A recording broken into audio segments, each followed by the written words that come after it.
નમસ્કાર, સ્વાગત છે આપનું સીએનબીસી બજારમાં અને સ્વાગત છે આપનું મની મેનેજરમાં. હું છું પ્રીતિ દલાલ અને નવા વર્ષની શરૂઆતમાં આપણે કયા એસેટ ક્લાસે કેવું રિટર્ન આપ્યું એની વાતો તો કરી લીધી અને ગોલ્ડ અને સિલ્વરે તમારામાંથી ઘણા પોર્ટફોલિયોમાં ચમકાવ્યો પણ હશે અને કદાચ તમે પ્રોફિટ બુકિંગ પણ કર્યું હશે અને એના પર તમને કેટલો કેપિટલ ગેઇન ટેક્સ લાગશે કે લાગવાનો છે એની પણ ગણતરી કરી લેવી જોઈએ. અને શું કોઈ માર્ગ છે જેનાથી આ કેપિટલ ગેઇન ટેક્સ ઘટાડી શકાય? તો ટેક્સ પ્લાનિંગ અંગેની ખાસ વાત આપણે આ એપિસોડમાં કરીશું અને આ માટે આપણી સાથે જોડાયા છે નિમિત્ત કન્સલ્ટન્સીના ફાઉન્ડર સીએ નિતેશ બુદ્ધદેવ. નિતેશ, ઘણું સ્વાગત છે. અને ઓફકોર્સ જે ગોલ્ડ અને સિલ્વરે જે 2025માં રિટર્ન્સ આપ્યા છે એ તો મેગ્નિફિસન્ટ આપ્યા છે, પણ જો ટેક્સ એમાં લાગશે તો એ બધા રિટર્ન્સ થોડા ઓછા થઈ જશે અને વી ડોન્ટ વોન્ટ કે આપણા જે બી નિવેશકો છે એને થોડો આપણે લોસ ના થવો જોઈએ. તો કોઈ એવા પ્રાવધાન છે કે આપણે અહીંયા ટેક્સ અંગે કોઈ બચાવી શકીએ?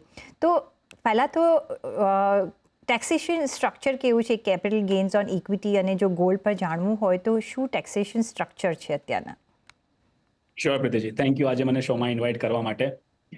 પ્રીતિજી, એક ફેવરિટ કોટ છે મારો જે તમને બરાબરથી ખબર છે ટેક્સ ઉપર, કે બેન્જામિન ફ્રેન્કલિને કીધું છે, ડેથ અને ટેક્સ બે એવી વસ્તુ છે જે પરમનન્ટ છે. યસ, અનઅવોઇડેબલ છે.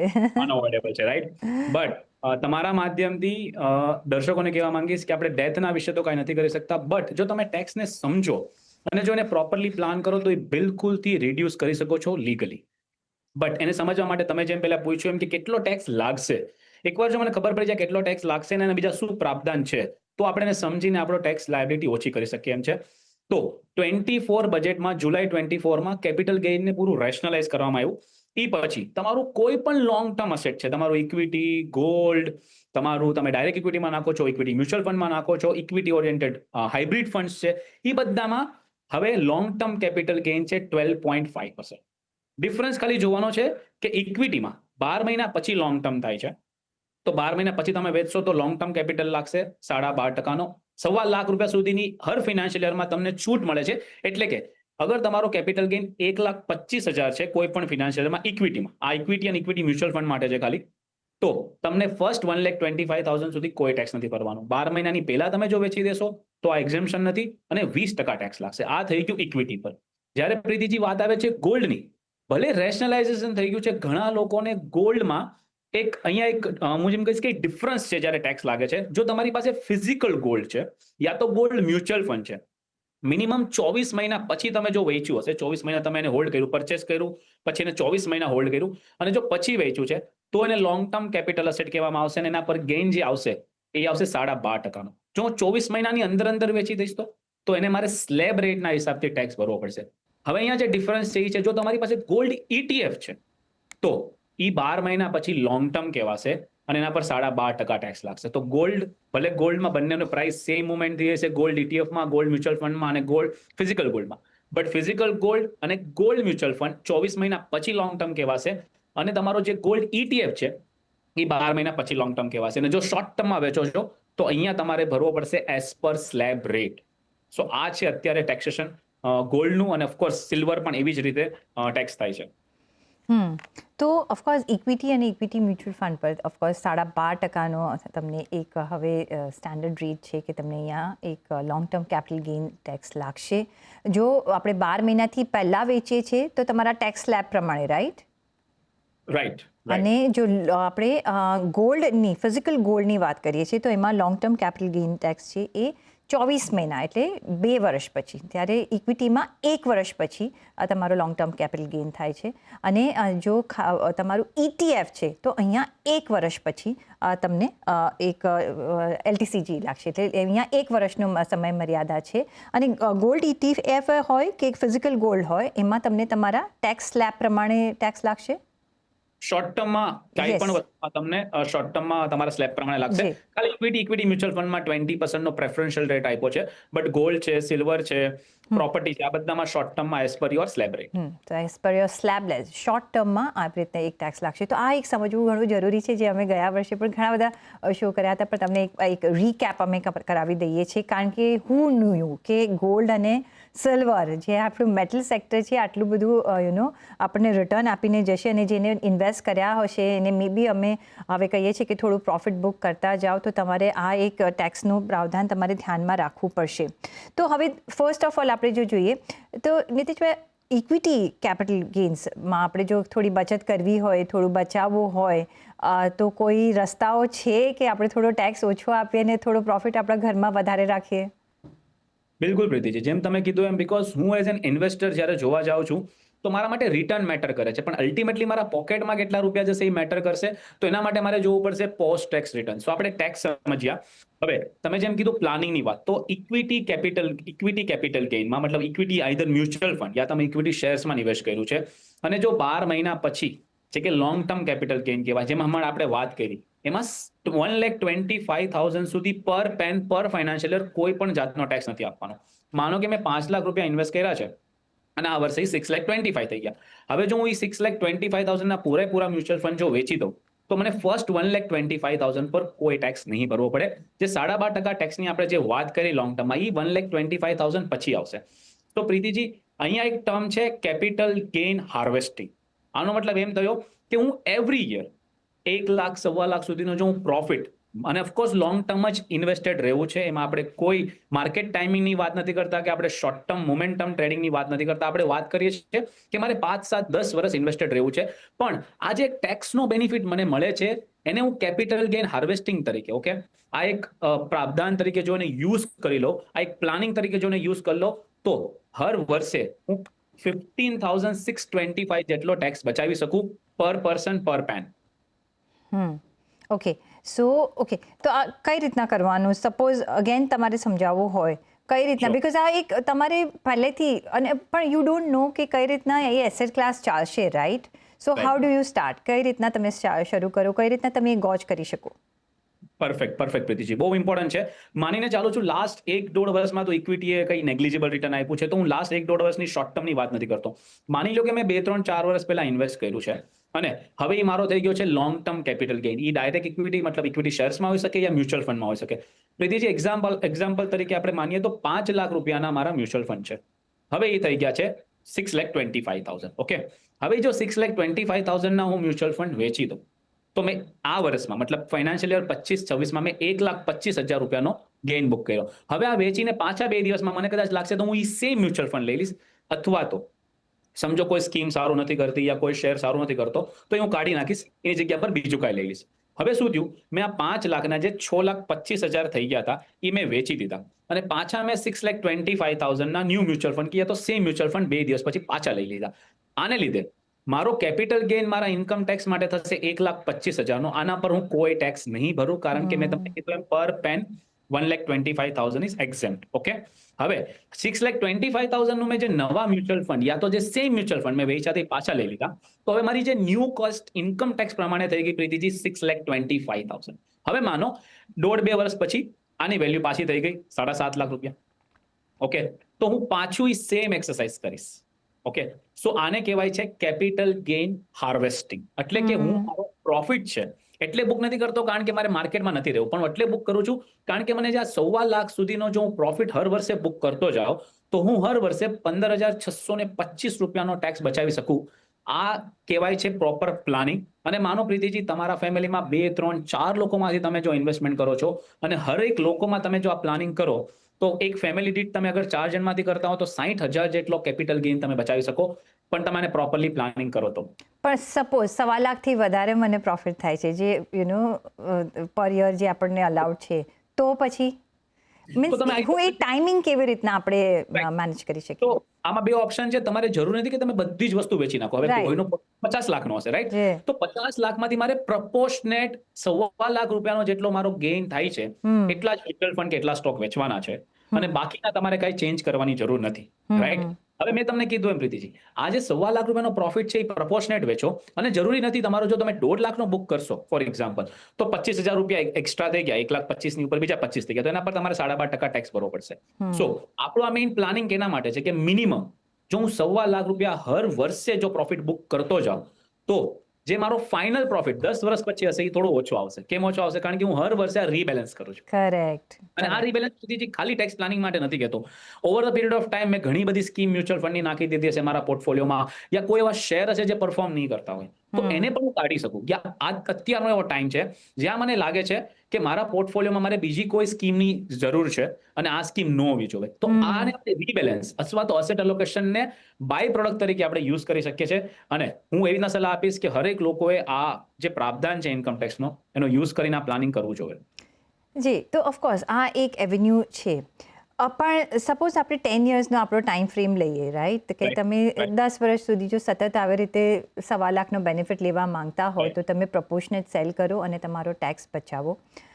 બટ એવરી યર આ એક ટેક્સ બચાવો વીઝિબસ સામે તમે જો 10 વર્ષ એ રાખો છો અને કમ્પાઉન્ડિંગ ઇફેક્ટનું જ્યારે આપણે રિટર્ન્સ મળે છે ને એના ઉપર તમે LTCG ભરો છો, વિચ ઇઝ મોર બેનિફિશિયલ. સો પ્રીતિજી, આ તમારો બહુ ઇમ્પોર્ટન્ટ પોઈન્ટ છે, બીકોઝ જ્યારે પણ હું આ કોઈ ઇન્વેસ્ટર સાથે પણ વાત કરું છું, તેના મનમાં છે ક્યારે મારું કમ્પાઉન્ડિંગ ઇફેક્ટ થશે. નો, કારણ કે હું શું કરું છું પ્રીતિજી, આજે મેં 5 લાખનો પોર્ટફોલિયો જે 6.25 લાખ થયો છે એને મેં વેચી નાખ્યું. હું 2 દિવસમાં એ પાછા લઈ લઉં છું. હું માર્કેટને તો I am not breaking my investment. હું જે આ બ્રેક લઉં છું 1-2 દિવસનો, એ જસ્ટ બીકોઝ કે મારે આ કેપિટલ ગેઇન હાર્વેસ્ટિંગનો ફાયદો લેવો છે. તો 10 વર્ષ પછી સમજો કે મારા 10 લાખના 20 લાખ થઈ જશે. ઓકે, બટ હવે એ સેમ 20 લાખ અહીંયા પણ થશે, બટ એની બદલે હું શું કરું છું, ખાલી મારી કોસ્ટને ઇન્ફ્લેક્ટ કરું છું અને આ ઇન્કમ ટેક્સનો બેનિફિટ લઉં છું. તો ઉલટાનું આ વધારે બેનિફિશિયલ છે, કારણ કે તમારો 1.5 લાખ જેટલો તો 10 વર્ષમાં ટેક્સનો અહીંયા બેનિફિટ થઈ જશે. તો કમ્પાઉન્ડિંગ તમારું ઇફેક્ટ નહીં થાય. અને પ્રીતિજી, હજી એક વસ્તુ અહીંયા ઇમ્પોર્ટન્ટ એડ કરવા માંગીશ, તમારે એકચ્યુઅલ વેચવાની પણ જરૂર નથી. મ્યુચ્યુઅલ ફંડમાં જો તમે આ કરવા ચાહતા હોય તો સ્વિચનું પ્રાવધાન છે. તો મેં ઇક્વિટી ફંડમાંથી અલ્ટ્રા શોર્ટ ટર્મમાં સ્વિચ કરી નાખ્યા અને અલ્ટ્રા શોર્ટ ટર્મ યા લિક્વિડ ફંડમાંથી પાછા મેં સ્વિચ બેક કરી નાખ્યા. તો તમને પૈસા તમારા અકાઉન્ટમાં લેવાની પણ જરૂર નથી. પણ આ એક ઇન્કમ ટેક્સ પ્લાનિંગ છે, પ્રોપરલી એક્ઝિક્યુટ કરવું પડશે, સમજવું પડશે, પછી જ આનો યુઝ કરો. ઓકે, તો ઓફકોર્સ એક પ્રાવધાન. હજી એક કાઉન્ટર ક્વેશ્ચન છે. આઈ don't no, I hope I ask you properly, કે તમારું ઓફકોર્સ આ તમારું કેપિટલ ગેઇન્સ થતો હોય ને 1.25 લાખનો જો તમને પ્રોફિટ થતો હોય તો તમે આ કરી શકો છો. બટ એની સામે જો તમને લોસ થતો હોય, સપોઝ એ મ્યુચ્યુઅલ ફંડ ડાઉન ગયું હોય અને તમારે એનો કંઈક એડવાન્ટેજ લેવો હોય, બિકોઝ તમે ગેઇન સામે લોસ તો એડજસ્ટ કરી શકો છો, રાઈટ, તો આ કેવી રીતે આપણે મેક્સિમાઇઝ કરી શકીએ સો દેટ બીજું જે આપણું કોઈ પ્રાવધાન હોય એ યુઝ કરીને વધારે આપણે એડવાન્ટેજ કોઈ લઈ શકીએ છીએ. I don't know whether I am asking you the question correctly. Perfect question પ્રીતિજી, એને કહેવાય છે લોસ હાર્વેસ્ટિંગ. આપણે વાત કરી પ્રોફિટ હાર્વેસ્ટિંગની, હવે લોસ હાર્વેસ્ટિંગ વાત છે, રાઈટ. હવે સમજો કોવિડનું વર્ષ હતું, તમારો પોર્ટફોલિયો 10 લાખનો થઈ ગયો 6 લાખ ફોર એક્ઝામ્પલ.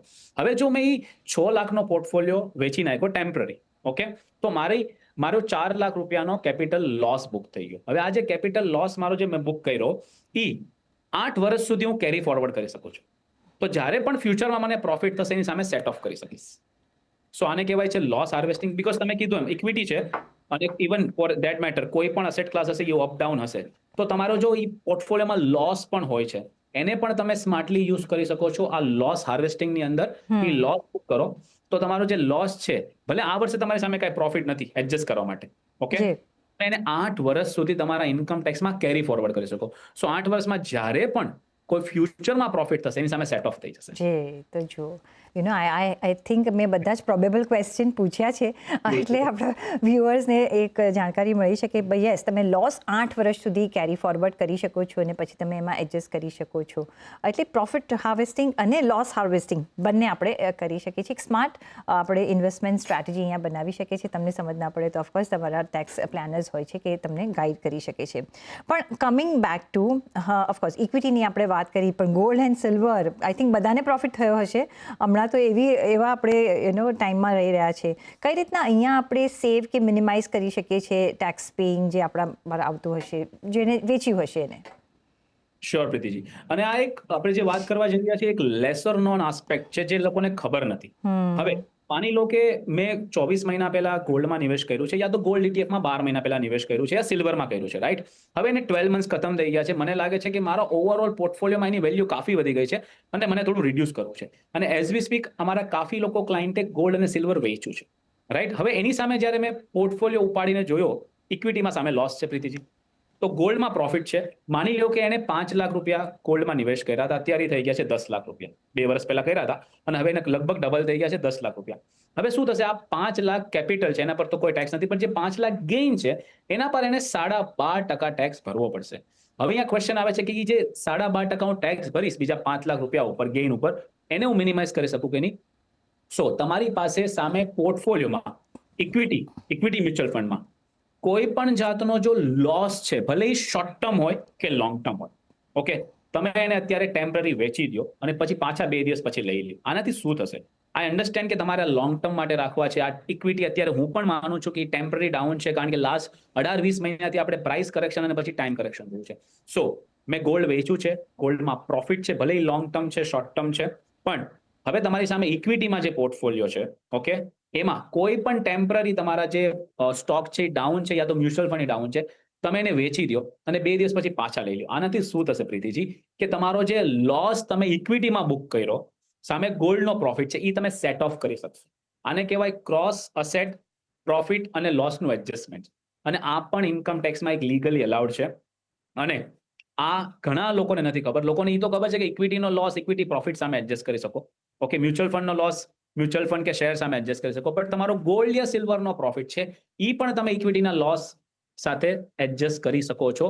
તો અહીંયા આપણે જે વાત કરી રહ્યા છીએ એ તમારો ઇક્વિટીનો લોસ તમારા કેપિટલ ગેઇન જે ગોલ્ડ પર આવ્યો છે એની સામે સેટ ઓફ કરીને તમે ઘણો ખરો ટેક્સ બચાવી શકો છો. અને એના માટે તમારી પાસે નેક્સ્ટ 2 મંથ્સ છે. આ ફાઇનાન્શિયલ યરમાં 31 માર્ચ પહેલા તમારે જે પણ પોર્ટફોલિયોમાં જે રીશફલ કરવું હોય એ કરી તમે ગોલ્ડમાં જે પ્રોફિટ અર્ન કર્યો છે એના પર લેસ ટેક્સ ભરવો પોસિબલ છે દીદી. સો યસ, કારણ કે ગોલ્ડ અને સિલ્વરમાં આવી રીતે કોઈ બહુ એટલું બધું આપણે ઓફર નથી જોતા કે ચલો આપણે પ્રોફિટ બુક કરીએ, રાઈટ? તો આ એક વન ઓફ ધ ટાઈમ્સ એવા આવતા હોય છે કે ચલો અહીંયા પ્રોફિટ થયો છે ને જો તમારી ઇક્વિટીમાં લોસ હોય તો તમે ક્રોસ પોર્ટફોલિયોમાં એ લોસ એડજસ્ટ કરી શકો છો. તો આ પણ એક તમે ધ્યાનમાં રાખજો, જેથી જે તમે પ્રેશિયસ મેટલમાં કમાયા છો એમાં આપણે વધારે આપણે ઘર ભેગું કરી શકીએ. ને ગોલ્ડ અને સિલ્વર બંને પર લાગુ પડે છે, રાઈટ નીતિશભાઈ? બંને પર લાગુ પડે છે, એટલે આ પણ એક પ્રાવધાન છે જેમાં તમે કામકાજ કરી શકો છો. બીજા કોઈ પ્લાનિંગ વિશે આપણે જો ટેક્સ પ્લાનિંગ વિશે કોઈ પોઈન્ટર્સ ધ્યાનમાં રાખવાના હોય તો એ પણ ક્વિકલી અમને કહી દો. શ્યોર પ્રીતિજી. સો જ્યારે પણ આપણે હમણાં વાત કરી કે આપણે લોસ એડજસ્ટ કરીએ કોઈ અસેટ ક્લાસ સાથે યા તો ઇન્ટરનલ ઇક્વિટી સાથે, પણ બહુ સિમ્પલ વસ્તુ યાદ રાખવાની છે કે તમારો જો લોંગ ટર્મ કેપિટલ લોસ છે એ તમે ખાલી લોંગ ટર્મ કેપિટલ ગેઇન સામે એડજસ્ટ કરી શકશો. પછી ગોલ્ડનો હોય, ઇક્વિટીનો હોય, કોઈ પણ, ખાલી યાદ રાખવાનું છે કે long term capital loss always long term capital gain સામે એડજસ્ટ થઈ શકે. પણ જો તમારો શોર્ટ ટર્મ કેપિટલ લોસ છે એ તમે લોંગ ટર્મ યા તો શોર્ટ ટર્મ કોઈની પણ સામે સેટ ઓફ કરી શકો. આ પહેલી ઇમ્પોર્ટન્ટ વસ્તુ છે. બીજી, મેં કીધું એમ કે તમે જ્યારે એસઆઈપી સ્વિચ કરો છો, ઘણી લોકો એસટીપી કરતા હોય છે. આ સ્વિચ કે એસટીપી ટ્રાન્ઝેક્શન છે એ પણ તમારું સેલ અને પરચેસ ટ્રાન્ઝેક્શન કાઉન્ટ થાય છે. તો આ બાબતની પણ ધ્યાન રાખવાની. ઘણીવાર તમે સ્વિચ કરો છો એક મ્યુચ્યુઅલ ફંડથી બીજા મ્યુચ્યુઅલ ફંડમાં, આ પણ તમારું કાઉન્ટ થાય છે. અને થર્ડ અને ઇમ્પોર્ટન્ટ વાત પ્રીતિજી, જ્યારે કેપિટલ ગેઇન હાર્વેસ્ટિંગની વાત આવે છે, ઘણા લોકો મિસ આઉટ કરે છે કે તમે જે એસઆઈપી ઇન્વેસ્ટ કરો છો એસઆઈપીના માધ્યમથી, એ હરેક એસઆઈપી જે મંથથી તમે ઇન્વેસ્ટ કરી ત્યાંથી 12 મહિના કાઉન્ટ કરવાના છે, નહીં કે તમે ફર્સ્ટ એસઆઈપી ચાલુ કરી. So every new SIP every month ત્યાંથી 12 મંથ્સ કમ્પ્લીટ થવા જોઈએ જો તમારે લોંગ ટર્મ કાઉન્ટ કરવું છે ને. તો સો આ 2 થી 3 વસ્તુ તમે સમજશો અને પ્રોપરલી તમે ઇમ્પ્લિમેન્ટ કરશો તો જરૂરથી કાફી સારો ટેક્સ તમે રિડ્યુસ કરી શકશો. અને પહેલો જે સવાલ આવ્યો છે પરી ચૌહાણનો આવ્યો છે, એ કહી રહ્યા છે કે એ રોકાણ માટે બિલકુલ નવા છે અને એમને 5 વર્ષમાં આવતા 5 વર્ષમાં 10 લાખ ભેગા કરવા છે અને એના માટે માસિક કેટલું રોકાણ કરવું પડે અને મારા લગ્નનો ભાર માતા પિતા પર ઓછો થાય એટલા માટે આ રકમ ભેગી કરવી છે. જી નીતિશભાઈ, કઈ રીતના કરી શકાય? તો પ્રીતિજી, પરી ચૌહાણનું જે ઓવરઓલ પ્લાનિંગ છે અહીંયા, જે એમના મેરેજ માટે જે એમને કોર્પસ જમા કરવું છે જેથી એના પેરેન્ટ્સને હેલ્પ થઈ શકે અને ફર્સ્ટ ટાઈમ ઇન્વેસ્ટર છે, સો રફલી 13,000 જેટલું પર મંથ પરી તમને ઇન્વેસ્ટ કરવાનું રહેશે. જો તમે 13,000 એક mutual fund, hybrid mutual fund અને થોડું ઇક્વિટી મ્યુચ્યુઅલ ફંડને મિક્સ કરીને એક પોર્ટફોલિયો બનાવો. તમે ફર્સ્ટ ટાઈમ છો અને તમારો હોરાઇઝન પણ 5 વર્ષ છે, જો 10% જેટલું તમને કમ્પાઉન્ડ એન્યુઅલ ગ્રોથ રેટ એટલે કે 10% જેટલું તમને જો રિટર્ન મળે અને તમે 13,000 ઇન્વેસ્ટ કરશો તો તમારો જે આ 10 લાખનો કોર્પસ જમા કરવો છે એ તમે કરી શકશો. 7-7.5 લાખનું તમારું ઇન્વેસ્ટમેન્ટ થશે અને બાકીનો તમારો પ્રોફિટ. એમ કરીને તમે 10 લાખ જમા કરી શકશો. બટ પૂરું ઇક્વિટીમાં ન નાખતા હાઇબ્રિડ અને ઇક્વિટી બેને મિક્સ કરો. કારણ કે તમે ફર્સ્ટ ટાઈમર છો અને પ્લસ તમને જેમ કીધું એમ તમે ભલે 5 વર્ષ માટે ઇન્વેસ્ટ કરવા ચાહો છો, તમને લોંગ ટર્મ રાખશે. બટ પ્રોબ્લેમ અહીંયા એ છે તમે એસઆઈપી ના માધ્યમથી જો ઇન્વેસ્ટ કરો છો તો તમારો એવરેજ પીરિયડ માર્કેટમાં ખાલી 2.5 વર્ષનો થયો છે. તો આ પ્રમાણે જો એ પ્લાન કરશે પ્રીતિજી, સો કયા રેશિયોમાં કરે? ઇક્વિટીમાં કેટલું, હાઇબ્રિડમાં કેટલું? તો ઇક્વિટીમાં એ 50% ઇન્વેસ્ટ કરે અને બાકીનું 50% છે ને એ એમને હાઇબ્રિડમાં કરવું જોઈએ, જેમાં હાઇબ્રિડમાં મલ્ટી એસેટ એલોકેશન કેટેગરી છે અને અગ્રેસિવ હાઇબ્રિડ ફંડ છે. એ બંનેને મિક્સ કરે તો એમના પોર્ટફોલિયોમાં ઇક્વિટી, ગોલ્ડ અને ડેટ ત્રણે આવી જશે. ઓકે, તો 13,000 રૂપિયા પર મંથ તમારે નિવેશ કરવું પડશે. 50% તમે હાઇબ્રિડ ફંડ્સમાં તમે એમાં રોકાણ કરો, એમાં મલ્ટી અને અગ્રેસિવ પોર્ટફોલિયોમાં તમે નિવેશ કરી શકો છો, એમાં પણ તમે ડિવાઈડ કરી શકો છો અને બાકી 50% તમે ઇક્વિટી મ્યુચ્યુઅલ ફંડ કામકાજ કરી શકો છો. ઇક્વિટીમાં તમે રોકાણ કરશો તો તમારું તમને આ 10 લાખ રૂપિયા મળી જશે તમારા 5 વર્ષના પીરિયડમાં. અનુજ સંઘવીનો નેક્સ્ટ સવાલ આવ્યો છે ને એ પૂછી રહ્યા છે કે એમને નિપ્પોન ઇન્ડિયા નિફ્ટી સ્મોલ કેપમાં 250માં 2 વર્ષમાં પહેલાં લમસમ રોકાણ કર્યું હતું. હવે 2 વર્ષ બાદ પણ એ નેગેટિવ રિટર્ન જ બતાવી રહ્યું છે. તો શું સારા રિટર્નની આશાએ મારે આ રોકાણમાં હજી બની રહેવું જોઈએ કે એક્ઝિટ થઈ જવું જોઈએ? તો અનુજી, જ્યારે પણ તમે ઇક્વિટી એઝ અસેટ ક્લાસમાં નિવેશ કરો છો તમે સમજતા હશો, બીકોઝ એ મિનિમમ 5 થી 6 વર્ષના લક્ષ્ય સાથે આવો. નિફ્ટીનો પાસ્ટ ડેટા એમ કહે છે કે તમે કોઈ પણ 7 વર્ષ જો તમે નિફ્ટીમાં નિવેશ કર્યું છે તો ક્યારે પણ તમને લોસ નથી થયો, કોઈ પણ 7 વર્ષ. ઓકે, આ નિફ્ટી એક ઇન્ડેક્સ ફંડમાં પણ તમે કર્યું છે તો પણ નથી થયો. 1995 થી અત્યાર સુધીનો ડેટા છે. તમે હવે છો સ્મોલ કેપમાં અને સ્મોલ કેપમાં પણ તમે પાછા પેસિવ ફંડમાં છો. જ્યારે પણ તમે સ્મોલ કેપ એઝ અ કેટેગરીમાં નિવેશ કરો છો, ભલે મિડ કે સ્મોલ કેપ હોય, મિનિમમ તમે 6 કે 8 વર્ષના લક્ષ્યથી આવો. 6 થી 7 વર્ષના લક્ષ્યથી જો તમે આવશો તો તમે ડિસઅપોઇન્ટ નહીં થાવ. ખાસ કરીને તમે શાયદ ઈ ટાઈમ પર એસઆઈપી ચાલુ કરી જ્યારે સ્મોલ એન્ડ મિડ કેપ બહુ ઉપર હતા. એટલા માટે આજે 18-20 મહિના 22 મહિના પછી પણ તમારો પોર્ટફોલિયો લોસમાં છે. સો અહીંયા 2 સજેશન રહેશે મારા. તમે જ્યારે પણ સ્મોલ કેપમાં નિવેશ કરો તમને એક્ટિવ ફંડમાં વધારે બેનિફિટ થશે. કેમ? કારણ કે આલ્ફા જનરેશનનો સ્કોપ એક્ટિવ ફંડમાં વધારે છે. જે યુનિવર્સ છે સ્મોલ કેપમાં ઇન્વેસ્ટ કરવાનું ફંડ મેનેજર પાસે બહુ મોટું છે અને એમાં આલ્ફા જનરેશનની પોસિબિલિટી વધારે છે. તો એક સારો એક્ટિવ ફંડ ચૂઝ કરી શકો છો. આ એક પહેલું સજેશન છે. બીજું સજેશન, એ પેસિવ હોય કે એક્ટિવ હોય, તમને મિનિમમ 5 થી 8 વર્ષ, 6 થી 8 વર્ષ મેં કીધું, ઇનફેક્ટ 5 વર્ષ ઇક્વિટી માટે અને સ્મોલ કેપ છે તો 6 થી 8 વર્ષ એ લક્ષ્ય સાથે આવો. અને હા, અત્યારે માર્કેટ સ્મોલ અને મિડ કેપ માટે બિલકુલથી ખરાબ ચાલી રહ્યું છે કારણ કે મેં તમને કીધું એમ તમે જે ટાઈમ પર ઇન્વેસ્ટ કર્યું છે એ બહુ પીકમાં કર્યું છે. સો હજી તમારે આમાં નિવેશ રહેવું પડશે. પણ આ એક સલાહ છે કે તમે કદાચ એક્ટિવ તરફ જોઈ શકો છો પેસિવની જગ્યા પર. તો એક્ટિવ તરફ તમે જોજો પેસિવની જગ્યાએ, અને અહીંયા તમે એક એ રીતના પસંદગી કરી શકો છો તમારા ફંડની. પણ સાથે જ અહીંયા રજા લેવાનો પણ સમય થઈ ગયો છે. નીતિશભાઈ, ઘણો આભાર તમારો અમારી સાથે જોડાવા બદલ અને એક ટેક્સેશન પોઈન્ટ ઓફ વ્યૂ એક રીકેપ કરવા બદલ, અને ઓફકોર્સ આપણા દર્શકોને અહીંયા એ ઘણું હેલ્પફુલ થઈ રહેશે. ઘણો આભાર તમારો. અને એ સાથે જ મને પણ આપશો રજા. જોડાયેલા રહેજો CNBC બજાર સાથે. નમસ્કાર.